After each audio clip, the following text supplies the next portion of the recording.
Los diamantes azules de Maurice Leblanc. El 27 de marzo por la tarde, en el número 134 de la avenida Henri Martin, en la casa que había heredado de su hermano 6 meses antes, el anciano general barón de Otrec, embajador en Berlín bajo el Segundo Imperio, dormía en un cómodo sillón, mientras su secretaria le leía y la hermana Auguste le preparaba la cama y la lámpara de noche. A las 11, la hermana, que se veía obligada a regresar al convento de su orden a esa hora, dijo a la secretaria: «Señorita Antoinette, mi trabajo está terminado, me voy». «Muy bien, hermana», contestó Antoinette. La hermana Auguste le advirtió: «No olvides que el cocinero está ausente y que estás sola en la casa con el criado». «No te preocupes por el varón», dijo Antoinette, «duermo en la habitación contigua y siempre dejo la puerta abierta». La hermana Auguste salió de la casa. Unos momentos después, Charles, el sirviente, llegó para recibir las órdenes del varón. El varón ya se había despertado y le dijo al sirviente: «Las órdenes de siempre, Charles. Si te necesito haré sonar el timbre de tu habitación, y a la primera alarma, corre a buscar al médico». Y ahora, Mademoiselle Antoinette, ¿hasta dónde llegamos con nuestra lectura? ¿El señor no se va todavía a dormir? No, iré más tarde, contestó el varón. 20 minutos después, el varón ya se había dormido y Antoinette se alejó de puntillas de la habitación. En ese momento, Charles estaba cerrando las contraventanas del piso inferior. Luego, en la cocina, echó el cerrojo a la puerta que daba al jardín y en el vestíbulo, no solo cerró la puerta con llave, sino que también colocó la cadena. Hecho todo esto, subió a su habitación en el tercer piso, se acostó y pronto se quedó dormido. Había pasado probablemente una hora, cuando saltó de la cama alarmado. El timbre sonaba. Y sonó durante 7 u 8 segundos, sin interrupción. «Bueno», murmuró Charles despertando súbitamente, «¿qué querrá ahora el varón?». Se vistió rápidamente, bajó las escaleras, se detuvo frente a la puerta del dormitorio del varón y llamó, como era su costumbre. No obtuvo respuesta. Abrió la puerta y entró. «Vaya. No hay luz», murmuró. Luego, en voz baja, llamó: «¿Señorita?». No obtuvo ninguna respuesta. «¿Está usted ahí, señorita? ¿Qué ocurre? ¿Se encuentra enfermo el señor varón?». No hubo respuesta. Solo un profundo silencio. Dio 2 pasos hacia adelante, su pie tropezó con una silla y al tocarla, se dio cuenta de que estaba volcada. Luego, con la mano, descubrió otros objetos en el suelo, una mesita y un biombo. Ansiosamente, se acercó a la pared, buscó el botón eléctrico y encendió la luz. En el centro de la habitación, entre la mesa y el tocador, yacía el cuerpo de su amo, el barón de Otrec. «No puede ser posible», tartamudeó. Charles se quedó paralizado, con los ojos desorbitados, contemplando atónito el terrible desorden, las sillas volcadas, un gran candelabro de cristal hecho añicos, el reloj tirado sobre la piedra de mármol del hogar. Todo ello era evidencia de una lucha terrible y desesperada. El mango de un estilete relucía no lejos del cadáver. La hoja estaba manchada de sangre. Un pañuelo, marcado con manchas rojas, estaba en el borde de la cama. Charles retrocedió horrorizado. El cuerpo que yacía a sus pies se estiró un momento, luego se encogió de nuevo, 2 o 3 temblores, y ese fue el final. Se inclinó sobre el cuerpo. Había una herida limpia en el cuello, de la que manaba sangre y luego se solidificaba, formando un charco oscuro sobre la alfombra. El rostro conservaba una expresión de terror extremo. «Alguien lo ha matado», murmuró. Entonces, se estremeció al pensar que podría haber otro crimen terrible. ¿No dormía la secretaria del varón, en la habitación contigua? ¿La habría matado también el asesino? Corrió a la habitación de Antoinette y abrió la puerta, estaba vacía. Dedujo que Antoinette había sido raptada o que se había ido antes del crimen. Volvió a la habitación del varón, su mirada se posó en el secretario y observó que el mueble permanecía intacto. Entonces, vio sobre una mesa, junto a un manojo de llaves y una cartera que el varón colocaba allí todas las noches, un puñado de luises de oro. Charles cogió la cartera, la abrió y encontró algunos billetes. Los contó, había 13 billetes de 100 francos cada uno. Instintivamente, mecánicamente, se guardó los billetes en el bolsillo, bajó corriendo las escaleras, corrió el pestillo, desenganchó la cadena, cerró la puerta tras de sí y huyó a la calle. Charles era un hombre honrado. Apenas había dejado la puerta cuando, refrescado por el aire de la noche y la lluvia, se detuvo de repente. Entonces, vio su acción en su verdadera dimensión y se horrorizó. Paró un coche de alquiler que pasaba, y le dijo al conductor: «Vaya a la comisaría y traiga al comisario. Rápido. Ha habido un asesinato en esta casa». El cochero partió velozmente. Charles quiso volver a la casa, pero encontró la verja cerrada. La había cerrado él mismo al salir, y no se podía abrir desde fuera. Por otra parte, era inútil llamar, ya que no había nadie en la casa. Faltaba casi una hora para que llegara la policía, y Charles aguardó pacientemente en la calle. Cuando llegó, Charles contó su historia y entregó los billetes al comisario. Se llamó a un cerrajero que, tras considerables dificultades, consiguió abrir a la fuerza la verja del jardín y la puerta del vestíbulo.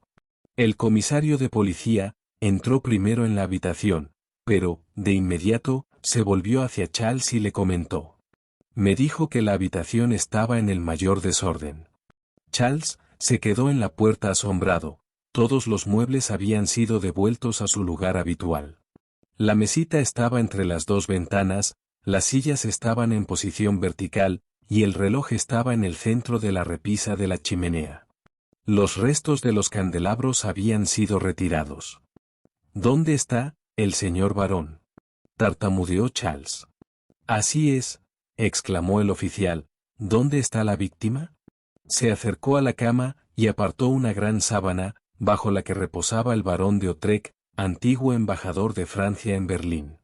Sobre él, yacía su casaca militar, adornada con la cruz de honor. Su rostro estaba sereno, y sus ojos estaban cerrados.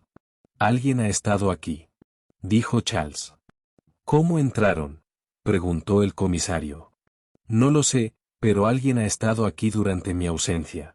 Había un estilete en el suelo, allí, y un pañuelo manchado de sangre sobre la cama. Ahora no están aquí. Se los han llevado. Y alguien ha puesto orden en la habitación». «¿Quién haría eso?», preguntó Charles. «El asesino», contestó el comisario. «Pero estaban todas las puertas cerradas», afirmó Charles. «Debió quedarse en la casa. Seguramente aún debe estar aquí, ya que usted estuvo todo el tiempo frente a la casa». Charles reflexionó un momento, y luego dijo lentamente: «Sí, por supuesto, no me alejé de la puerta». «¿Quién fue la última persona que vio con el varón?». «La señorita Antoinette, su secretaria». «¿Qué ha sido de ella?», preguntó el comisario. «No lo sé. Su cama no estaba deshecha, por lo que debió salir. No me sorprende, ya que es joven y bonita. Pero, ¿cómo podría salir de casa, si la puerta estaba cerrada con pestillo y cadena?». «Sí, pero ella debió haberse ido antes de eso», contestó Charles. «¿Y el crimen se cometió después de su partida?». «Seguramente», dijo el sirviente. «La casa fue registrada desde el sótano hasta el desván, pero el asesino había huido». «¿Cómo? ¿Y cuándo?». «Fue él, o un cómplice, que había regresado al lugar del crimen, y se había llevado todo lo que pudiera proporcionar una pista sobre su identidad». Tales eran las preguntas que la policía tuvo que resolver. A las 7 llegó el forense, y a las 8 llegó el señor Didouy, jefe del servicio de detectives, seguido por el procurador de la República y el juez de instrucción. Además de estos funcionarios, la casa estaba repleta de policías, detectives, periodistas, fotógrafos, parientes y conocidos del hombre asesinado. Se hizo una búsqueda minuciosa, se investigó la posición del cadáver, según las informaciones proporcionadas por Charles, se interrogó a Sor Auguste cuando llegó, pero no se descubrió nada nuevo. Soro Hist se quedó estupefacta al saber de la desaparición de Antoinette. Había contratado a la joven 12 días antes, por excelentes recomendaciones, y se negaba a creer que descuidara sus obligaciones saliendo de casa durante la noche.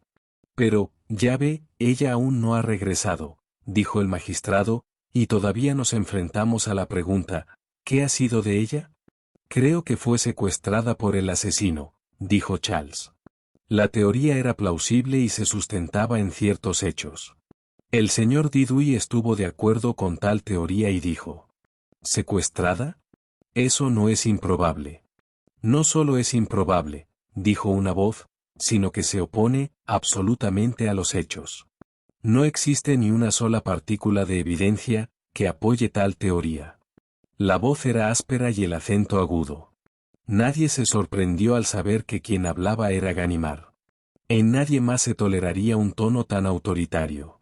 «Ah, eres tú, Ganimard», exclamó el señor Didui. «No te había visto antes. Estoy aquí desde las 2. Entonces, le interesan otras cosas, además del billete de lotería número 514, el asunto de la calle Clapeyron, la rubia y Arsène Lupin». «Ja, ja», rió el veterano detective Ganimard. «Yo no diría que Lupin es un extraño en el presente caso. Pero olvidemos, por unos momentos, el asunto del billete de lotería, y tratemos de desentrañar este nuevo misterio. Ganimard no es uno de esos detectives célebres, cuyos métodos crearán escuela, o cuyo nombre quedará inmortalizado en los anales criminales de su país. Carece de esos destellos de genialidad que caracterizan la obra de Dupin, Lecoq y Sherlock Holmes. Sin embargo, hay que reconocer que posee cualidades superiores de observación, sagacidad, perseverancia e incluso intuición. Su mérito reside en su absoluta independencia. Nada lo perturba ni lo influye, salvo tal vez, una especie de fascinación que Arsène Lupin ejerce sobre él. Sea como fuere, no hay duda de que su posición aquella mañana, en la casa del difunto barón de Otrec, era de indudable superioridad, y su colaboración en el caso fue apreciada y deseada por el juez de instrucción. En primer lugar, dijo Ganimard, pediré al señor Charles que sea muy específico en un punto. Dice que en su primera visita a la habitación, varios muebles estaban volcados y esparcidos por el lugar. Ahora le pregunto si en su segunda visita, encontró todos esos objetos en su lugar habitual, es decir, correctamente colocados. Sí, cada uno estaba en su sitio, respondió Charles. Es obvio entonces, que la persona que los reemplazó debe haber estado familiarizada con la ubicación de esos artículos. La lógica de esta observación era evidente para sus oyentes. Ganimard continuó. Una pregunta más, Charles. Le despertó el sonido de su timbre. ¿Quién cree que lo hizo sonar? El señor barón, por supuesto. ¿Y cuándo podría haber sonado? Inquirió el detective. Después de la lucha cuando estaba muriendo, respondió Charles. Imposible, replicó Ganimard, porque lo encontró tendido e inconsciente, a más de 4 metros del pulsador del timbre. Entonces debe haber sonado durante la pelea, insistió Charles. Imposible, declaró Ganimard, puesto que el timbrazo, como usted ha dicho, era continuo e ininterrumpido y duraba 7 u 8 segundos. ¿Cree usted que su asesino le habría permitido tocar el timbre de esa manera tan pausada? Charles replicó. Entonces, debió ser antes del ataque. Eso es completamente imposible, dijo Ganimard, ya que usted nos ha dicho que el tiempo transcurrido entre el toque del timbre y su entrada en la habitación no fue superior a 3 minutos. Por lo tanto, si el barón llamó antes del ataque, nos vemos obligados a concluir que la pelea, el asesinato y la huida del asesino ocurrieron en el breve espacio de 3 minutos. Repito, eso es imposible. Y sin embargo alguien llamó, dijo el magistrado. Si no fue el barón, ¿quién fue? El asesino, aseguró Ganimard. ¿Con qué propósito?, preguntó el magistrado. No lo sé, pero el hecho de que llamara, demuestra que sabía que el timbre comunicaba con la habitación del servicio. Ahora bien, ¿quién podría saberlo, excepto un habitante de la casa? Ganimard iba estrechando cada vez más las mallas de su red. En unas cuantas frases, claras y lógicas había expuesto y definido su teoría del crimen, de modo que parecía muy natural que el magistrado dijera: «Según tengo entendido, Ganimard, ¿sospechas de la joven Antoinette?» «No sospecho de ella. La acuso. La acuso de haber asesinado al barón de Autrec». «Tonterías. ¿Qué pruebas tiene?» «El puñado de cabello que encontré en la mano derecha de la víctima», contestó Ganimard. Sacó el pelo, que era de un hermoso color rubio y brillaba como hilos de oro. Charles lo miró y dijo: «Es el pelo de la señorita Antoinette. No cabe duda. Y además, hay otra cosa, creo que el cuchillo que vi en mi primera visita a la habitación era suyo. Lo utilizaba para cortar las hojas de los libros». Siguió un silencio largo y terrible, como si el crimen hubiese adquirido un horror adicional, por haber sido cometido por una mujer. Por fin, el magistrado dijo: «Supongamos, hasta que estemos mejor informados, que el barón fue asesinado por Antoinette. Todavía tenemos que saber dónde se escondió después del crimen, cómo logró regresar después de que Charles se fue de la casa, y cómo logró escapar después de la llegada de la policía. ¿Tiene usted alguna opinión sobre estos puntos, Ganimard?» «Ninguno. Lo único que puedo decir es que encuentro en este caso el mismo procedimiento que encontramos en el asunto del billete de lotería número 514. Antoinette ha aparecido y desaparecido en esta casa, tan misteriosamente como Arsène Lupin entró en la casa del señor de Tinán, y escapó de ella en compañía de la dama rubia».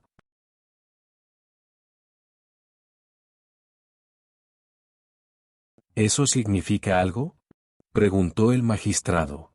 «A mí me parece que sí. Veo una posible relación entre esos dos extraños incidentes. Antoinette fue contratada por la hermana Ogista hace 12 días, es decir, el día después de que la dama rubia se me escabullera tan hábilmente de entre los dedos. En segundo lugar, el cabello de la dama rubia era exactamente del mismo tono dorado brillante que el cabello encontrado en este caso».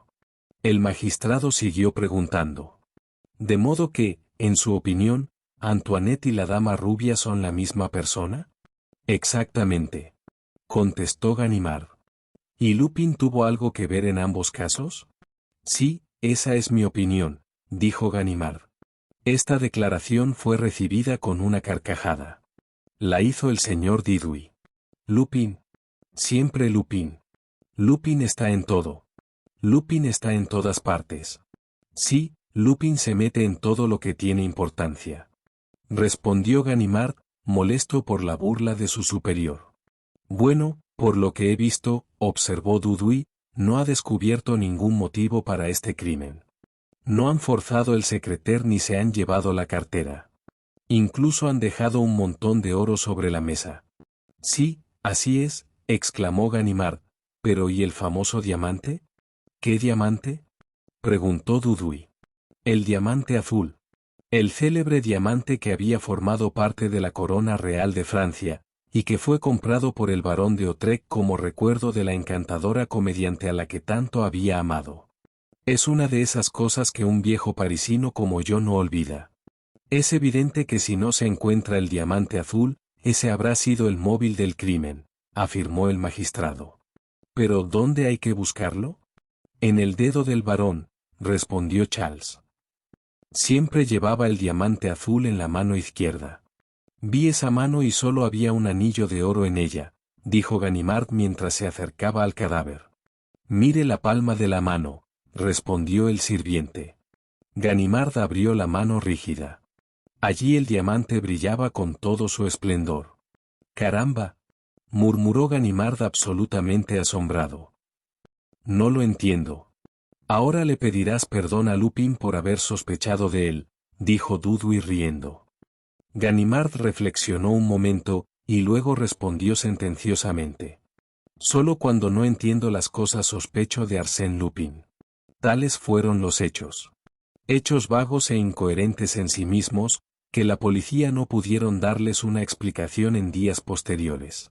Los movimientos de la joven Antoinette resultaron tan inexplicables como los de la dama rubia, y la policía no encontró rastro alguno de aquella misteriosa criatura de cabellos dorados que había matado al barón de Otrec y que no había logrado obtener el famoso diamante que antaño brillaba en la corona real de Francia. Los herederos del barón de Otrec no podían dejar de beneficiarse de tal notoriedad. Organizaron en la casa una exposición de muebles y otros objetos que debían venderse en una importante sala de subastas de París. Habían muebles modernos de gusto mediocre y objetos varios sin valor artístico.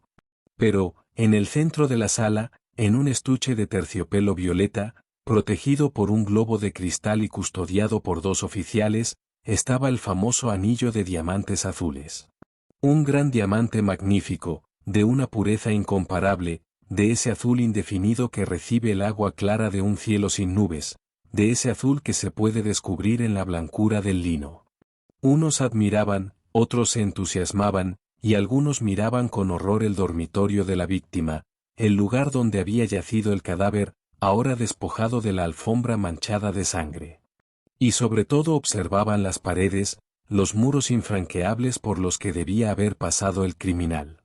Unos tocaban la repisa de mármol de la chimenea, asegurándose de que no era la entrada a un pasadizo secreto, otros imaginaban agujeros abiertos, bocas de túneles, conexiones secretas con las cloacas y las catacumbas de París. La venta del diamante azul se llevó a cabo en la sala de subastas de Drouot y compañía. El lugar estaba abarrotado de gente, y la puja llegó al borde de la locura.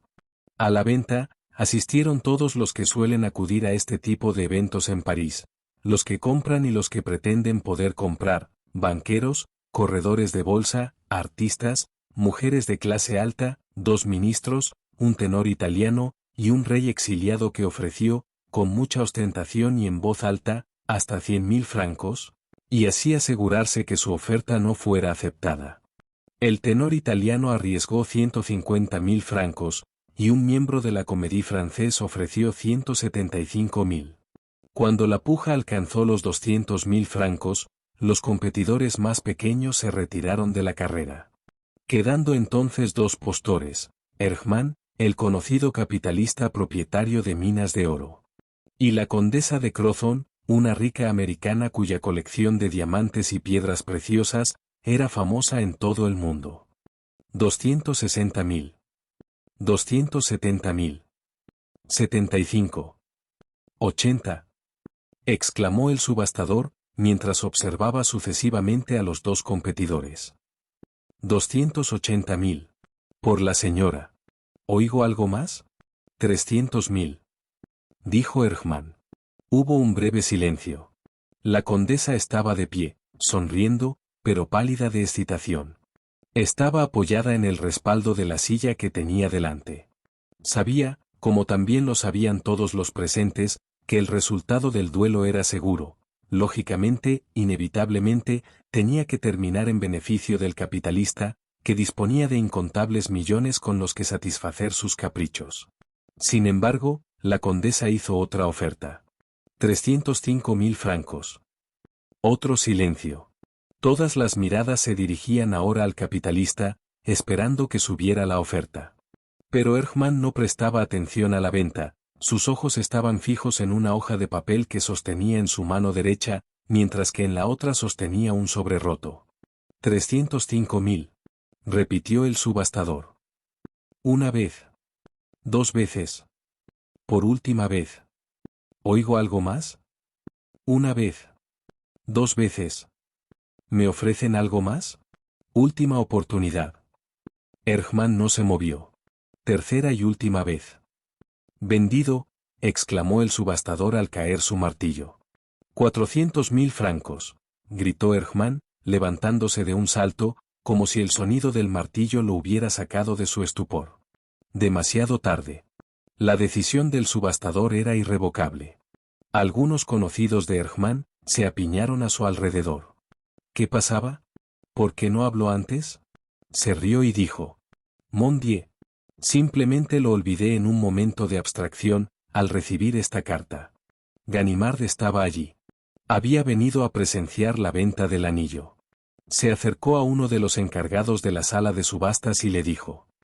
¿Fue usted quien llevó la carta al señor Erckmann? Sí. Le contestó el hombre. ¿Quién se la dio? Preguntó Ganimard.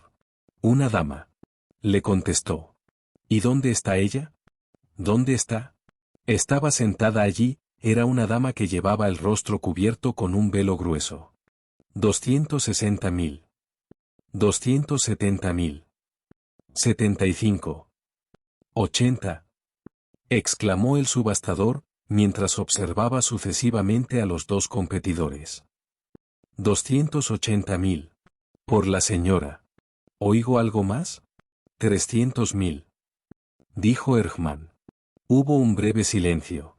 La condesa estaba de pie, sonriendo, pero pálida de excitación.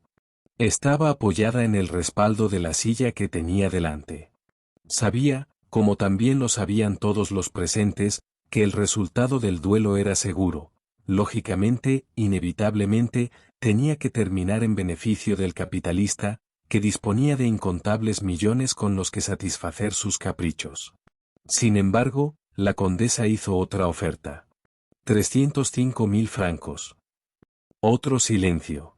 Todas las miradas se dirigían ahora al capitalista, esperando que subiera la oferta. Pero Erckmann no prestaba atención a la venta, sus ojos estaban fijos en una hoja de papel que sostenía en su mano derecha, mientras que en la otra sostenía un sobre roto. 305.000. Repitió el subastador. Una vez. Dos veces. Por última vez. ¿Oigo algo más? Una vez. Dos veces. ¿Me ofrecen algo más? Última oportunidad. Erckmann no se movió. Tercera y última vez. Vendido, exclamó el subastador al caer su martillo. 400.000 francos, gritó Erckmann, levantándose de un salto, como si el sonido del martillo lo hubiera sacado de su estupor. Demasiado tarde.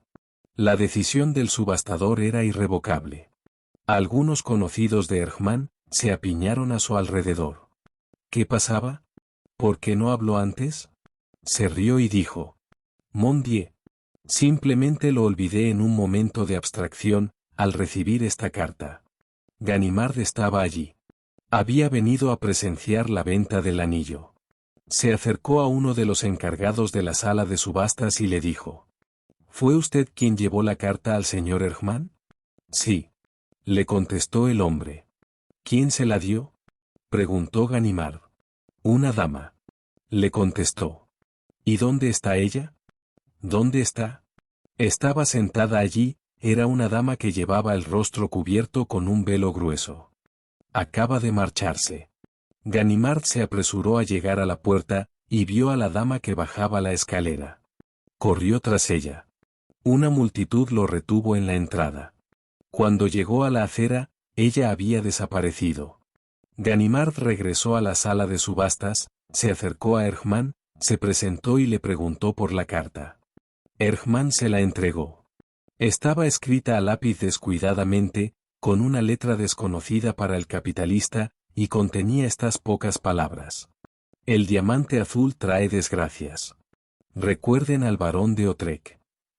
Las peripecias del diamante azul no habían terminado todavía. Aunque se había hecho famoso por el asesinato del barón de Otrec, y por los incidentes en las salas de subastas, no alcanzó una fama aún mayor hasta 6 meses después. Durante el verano siguiente, la condesa de Crozon fue víctima del robo de la famosa joya que tanto se había esforzado por adquirir. El 10 de agosto por la tarde, los invitados del conde y la condesa de Crozon se reunieron en el salón del magnífico castillo que domina la bahía de Somme. Para entretener a sus amigos, la condesa se sentó al piano y antes de tocar para ellos, colocó sus joyas en una mesita cerca del piano. Entre ellas se encontraba el anillo del barón de Otrec. Una hora más tarde, el conde y la mayoría de los invitados se retiraron, entre ellos sus dos primos y la señora de Real, amiga íntima de la condesa. Esta última permaneció en el salón con el señor Bleixen, cónsul de Austria y su esposa. Conversaron un rato, y luego la condesa apagó la gran lámpara que había sobre una mesa, en el centro de la habitación. Al mismo tiempo, el señor Bleixen apagó las dos lámparas del piano. Hubo una breve oscuridad, luego el cónsul encendió una vela y los tres se retiraron a sus habitaciones. Pero, tan pronto como llegó a su dormitorio, la condesa se acordó de sus joyas y envió a su doncella a buscarlas. Cuando la doncella regresó con las joyas, las colocó sobre la repisa de la chimenea sin que la condesa las mirara.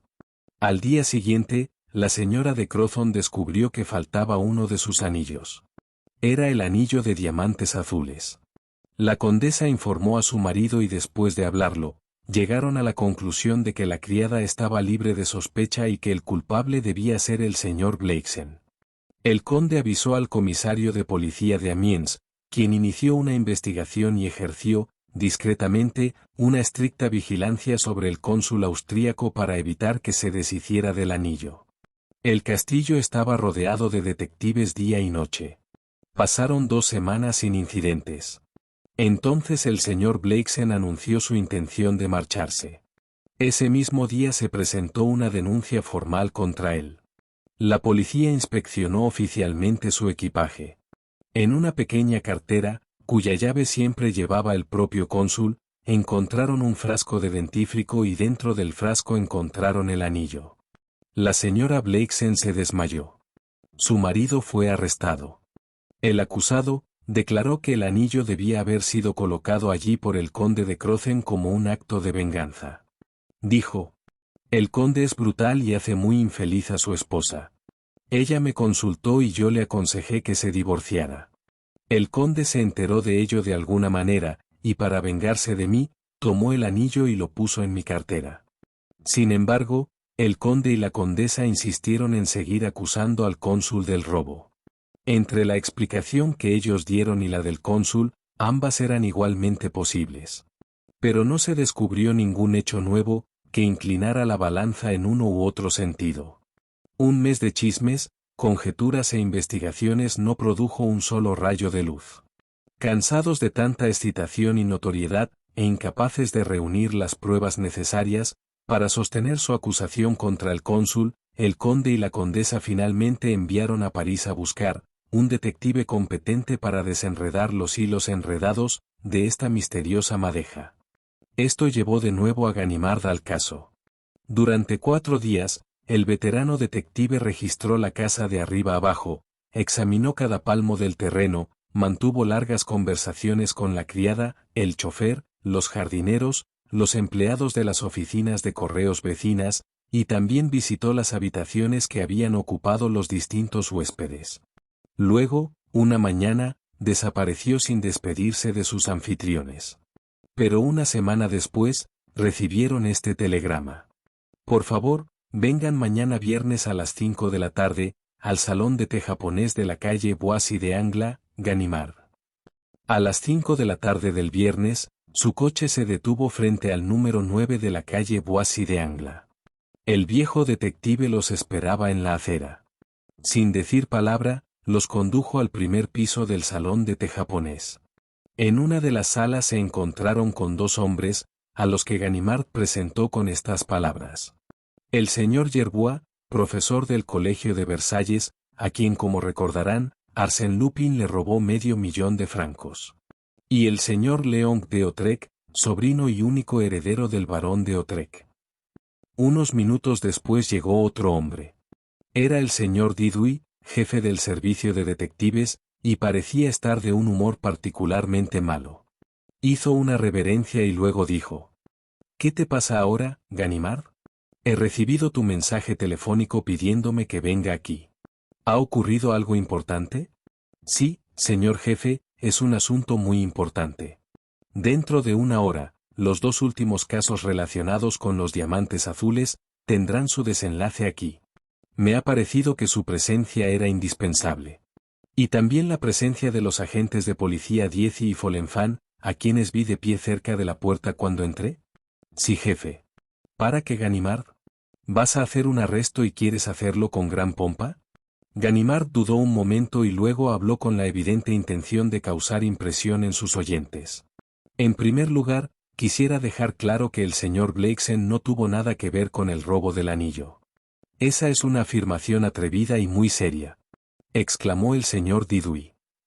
¿Y eso es todo lo que ha descubierto? Preguntó el conde de Crozon. No, en absoluto. Al día siguiente del robo, uno de sus invitados hizo un viaje en automóvil hasta Crecy. Allí se dirigió a la oficina de correos, y envió una pequeña caja cerrada y sellada según el reglamento, y declaró que su valor era de 100 francos. No veo nada extraño en eso, dijo el conde.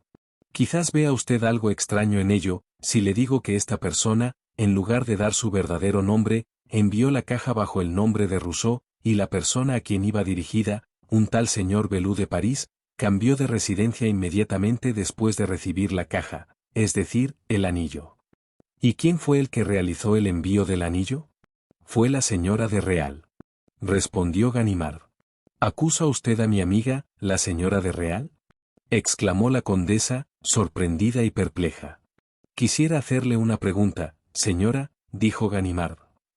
¿Estuvo presente la señora de Real cuando usted compró el anillo? Sí, pero no fuimos allí juntas.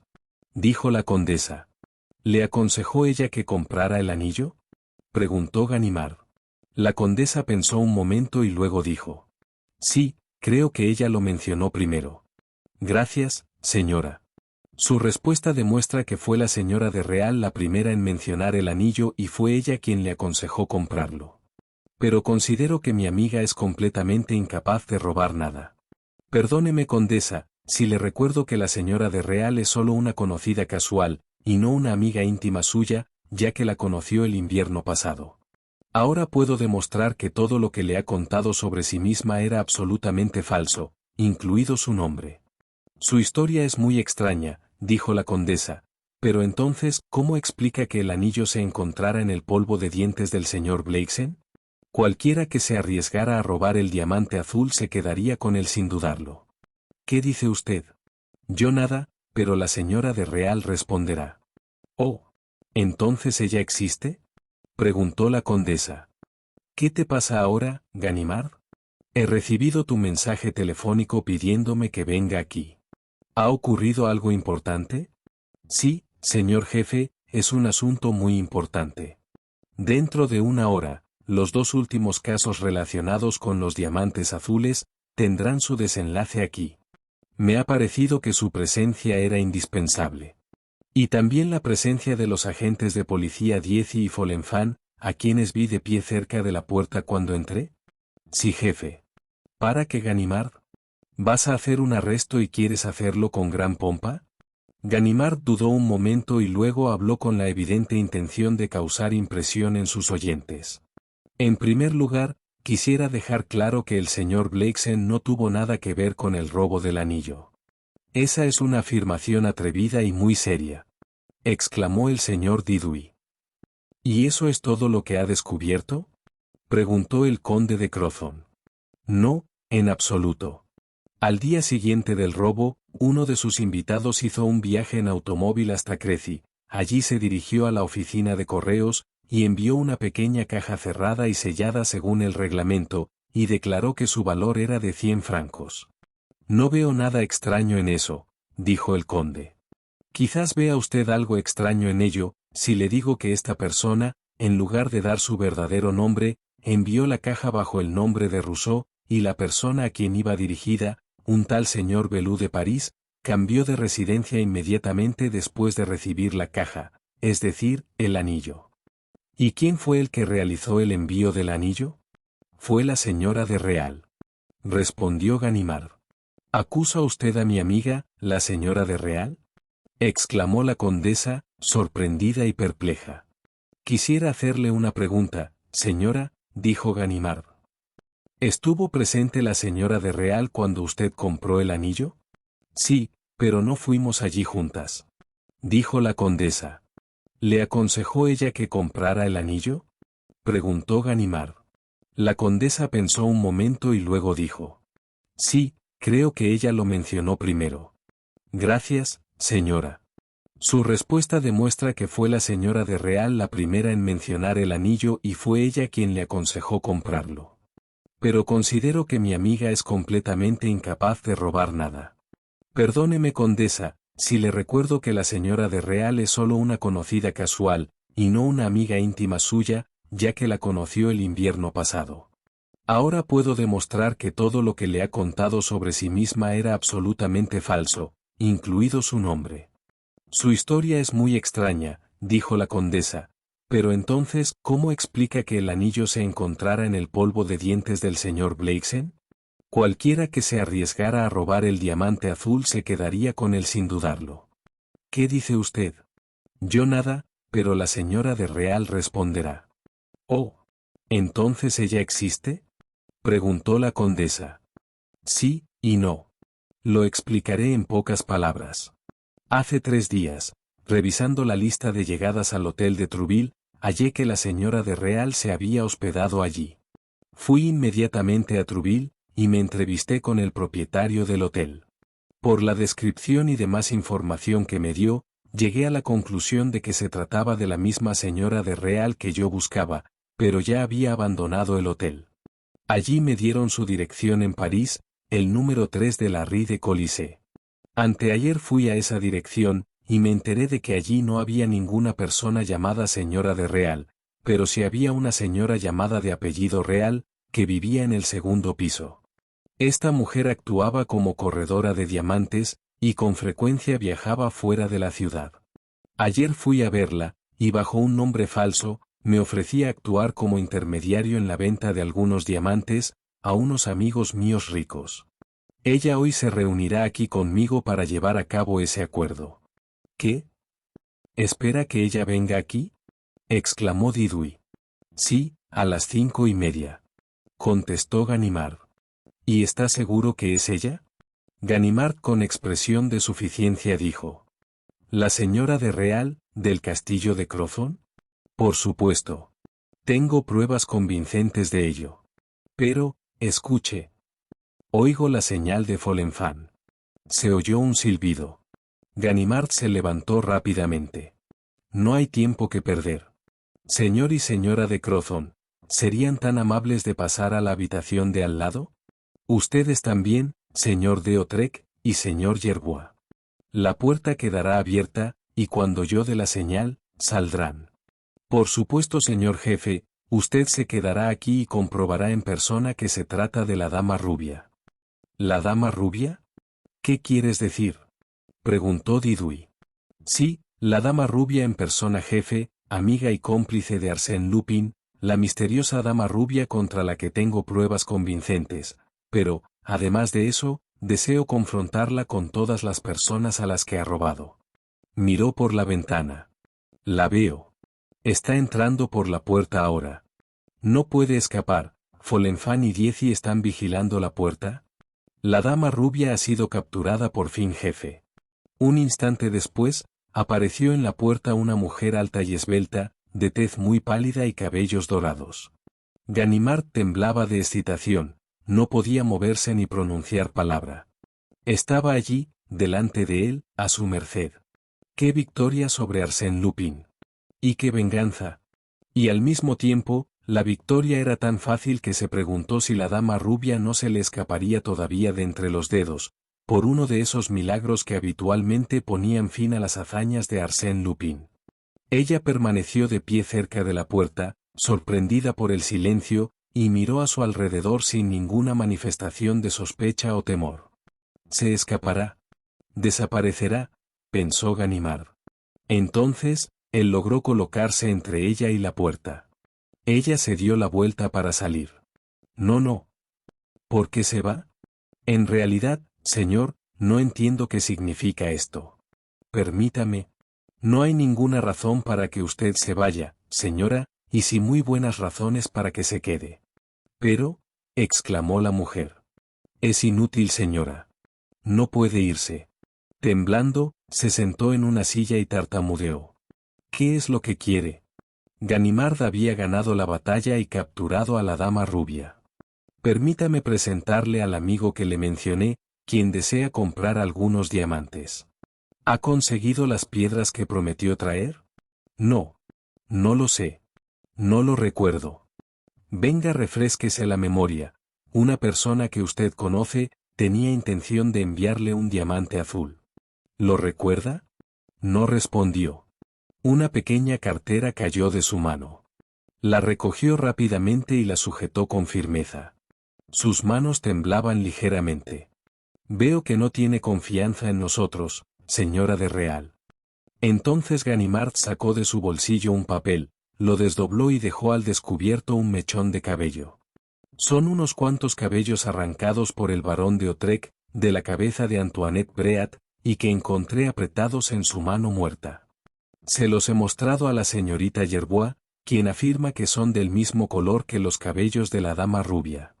Además, son exactamente del mismo color que los de usted. La señora Real lo miró perpleja, como si no comprendiera lo que quería decir. Él continuó. Y aquí hay un frasco de perfume, que la señorita Gerbois reconoció como el perfume que usaba la dama rubia, y que fue su compañera de viaje durante 2 semanas. Este frasco se halló en la habitación que ocupaba la señora de Real en el castillo de Crozon. La señora Real exclamó. ¿Pero qué dice? ¿La dama rubia? ¿El castillo de Crozon? No le entiendo. El detective no respondió. Sacó de su bolsillo y colocó sobre la mesa, una al lado de la otra, 4 pequeñas hojas de papel. Luego dijo. Tengo en estos 4 trozos de papel varios ejemplos de caligrafía. La primera es la letra de Antoinette Breat. La segunda la escribió la mujer que envió la nota al barón Hergmann en la subasta del diamante azul. La tercera es la de la señora de Real, escrita mientras se alojaba en el castillo de Crozon, y la cuarta es la suya, señora, es su nombre y dirección, que usted dio en el hotel de Trouville. Ahora, compare las 4 caligrafías. Son idénticas. ¿Qué absurdo es todo esto? En verdad, señor, no lo comprendo. ¿Qué significa? Significa, señora, exclamó Ganimard, que la dama rubia, amiga y cómplice de Arsène Lupin, es usted. Ganimard se dirigió a la habitación contigua y volvió con el señor Gerbois, a quien colocó delante de la señora Real, mientras le decía. Señor Gerbois, ¿es esta la persona que secuestró a su hija, la mujer que usted vio en la casa del señor de Tinan? No. Contestó el señor Gerbois. Ganimard quedó tan sorprendido que no pudo hablar por un momento. Finalmente dijo. ¿No? Debe estar equivocado. No me equivoco. La señora es rubia, es cierto, y en eso se parece a la dama rubia, pero, en todo lo demás, es completamente diferente. No lo puedo creer. Debe estar equivocado. Ganimard llamó a sus otros testigos. Señor de Autrec, ¿reconoce a Antoinette Breat? No, esta no es la persona que vi en la casa de mi tío. Esta mujer no es la señora de Real, declaró el conde de Crozon. Ese fue el broche de oro. Ganimard quedó destrozado.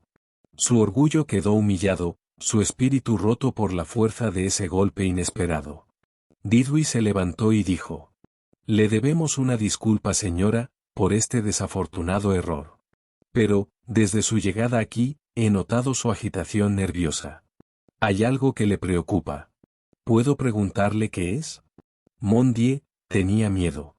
Mi cartera contiene diamantes por valor de 100.000 francos y la conducta de su amigo era bastante sospechosa. Usted se ausenta con frecuencia de París. ¿Puedo preguntarle por qué motivo? Dijo Didouy. La mujer contestó. Por cuestiones de trabajo, viajo con frecuencia a otras ciudades. Eso es todo. El señor Didouy no tenía nada más que preguntar. Se volvió hacia su subordinado y le dijo. Su investigación ha sido muy superficial, Ganimard, y su conducta con esta señora es realmente deplorable. Vendrá mañana a mi despacho y me lo explicará. La entrevista había terminado y el señor Didouy se disponía a abandonar la sala cuando se produjo un incidente sumamente molesto. La señora Real se volvió hacia Ganimard y le dijo. Tengo entendido que usted es el señor Ganimard. ¿Estoy en lo cierto? Sí. Contestó Ganimard. Entonces, esta carta debe ser para usted. La recibí esta mañana. Estaba dirigida a Justin Ganimard. Pensé que era una broma, porque no conocía a nadie con ese nombre, pero parece que alguien sabía de nuestra cita. Ganimard se sintió inclinado a guardar la carta en su bolsillo sin leerla, pero no se atrevió a hacerlo en presencia de su superior, así que abrió el sobre y leyó la carta en voz alta, en un tono casi inaudible. Érase una vez una dama rubia, un Lupin y un Ganimard. El malvado Ganimard tenía malas intenciones con la bella dama rubia, y el bueno de Lupin era su amigo y protector. Cuando el bueno de Lupin quiso que la dama rubia se hiciera amiga de la condesa de Crozon, le hizo adoptar el nombre de señora de Real, que se parecía mucho al nombre de cierta corredora de diamantes, una mujer de tez pálida y cabellos dorados. Y el bueno de Lupin se dijo, si alguna vez el malvado Ganimard encuentra la pista de la dama rubia, qué útil me será que lo desvíe hacia la pista de la honesta corredora de diamantes. Una sabia precaución que dio buenos frutos. Un frasco de perfume olvidado intencionadamente en el castillo de Crozon, el nombre y la dirección de la señora Real escritos por la verdadera dama rubia en el registro del hotel, y la broma está hecha. ¿Qué opinas, Ganimard? Quería contarte la verdadera historia de este asunto, sabiendo que serías el primero en reírte. En realidad, es muy divertido y me ha gustado mucho. Acepta mis mejores deseos, querido amigo, y dale mis más cordiales saludos al digno señor Didui. Firmado. Arsène Lupin. Lo sabe todo. Murmuró Ganimard, pero no le veía la gracia a la situación como Lupin había previsto. Sabe algunas cosas que nunca le he contado a nadie. ¿Cómo pudo saber que yo iba a invitarle aquí, jefe? ¿Cómo pudo saber que yo había encontrado el frasco de perfume? ¿Cómo pudo averiguar esas cosas? Pateaba y se estiraba el pelo, preso de la más trágica desesperación. Didui sintió pena por él y dijo: Vamos, Ganimard, no te preocupes, la próxima vez intenta hacerlo mejor. Y el señor Didui salió de la sala acompañado de la señora Real. Durante los 10 minutos siguientes, Ganimard leyó y releyó la carta de Arsène Lupin. El señor y la señora de Crozon, el señor de Lautrec y el señor Gerbois discutían animadamente en un rincón de la habitación. Por fin, el conde se acercó al detective y le dijo: Mi querido señor, después de su investigación, no estamos más cerca de la verdad de lo que estábamos antes. Perdóneme, pero mis investigaciones han establecido estos hechos, que la dama rubia es la misteriosa responsable de estos sucesos, y que Arsène Lupin los dirigió. El conde le repuso: Esos hechos no resuelven el misterio, de hecho, lo vuelven más oscuro. La dama rubia comete un asesinato para robar el diamante azul, y sin embargo no lo roba. Después lo roba y se deshace de él entregándoselo en secreto a otra persona. ¿Cómo explica usted su extraña conducta? No puedo explicarlo, contestó Ganimard. Por supuesto, dijo el conde, pero quizás alguien más pueda hacerlo. El conde dudó, por lo que la condesa habló con franqueza. Solo hay un hombre además de usted que es capaz de vencer a Arsène Lupin. ¿Tiene alguna objeción a que contratemos los servicios de Sherlock Holmes en este caso? Ganimard se molestó ante la pregunta, pero balbuceó una respuesta. No. Pero, no entiendo por qué. Me explico. Todo este misterio me preocupa. Deseo que se aclare. El señor Gerbois y el señor de Lautrec tienen el mismo deseo y hemos convenido en llamar al célebre detective inglés. Tiene usted razón, señora, respondió el detective con una lealtad que le honraba. Tiene usted razón. El viejo Ganimard no es capaz de vencer a Arsène Lupin. ¿Pero lo conseguirá Sherlock Holmes? Espero que sí, pues siento por él la mayor admiración. Pero, es improbable. ¿Quiere decir que no tendrá éxito? Es mi opinión. Puedo prever el resultado de un duelo entre Sherlock Holmes y Arsène Lupin. El inglés será derrotado. Pero, en cualquier caso, ¿podemos contar con vuestra ayuda? Así es, señora. Será un placer para mí prestarle a Sherlock Holmes toda la ayuda posible. ¿Sabe su dirección? Sí, en el 221 de Baker Street. Esa tarde, el conde y la condesa de Crozon retiraron la acusación que habían presentado contra el cónsul Blakeson, y dirigieron una carta conjunta a Sherlock Holmes. Continuará. Gracias por ver este vídeo. Por favor, no olvides suscribirte, dar a me gusta, compartirlo y dejar un comentario. Si te ha gustado este relato, puedes encontrar más audiolibros en nuestro canal, Homo Lector.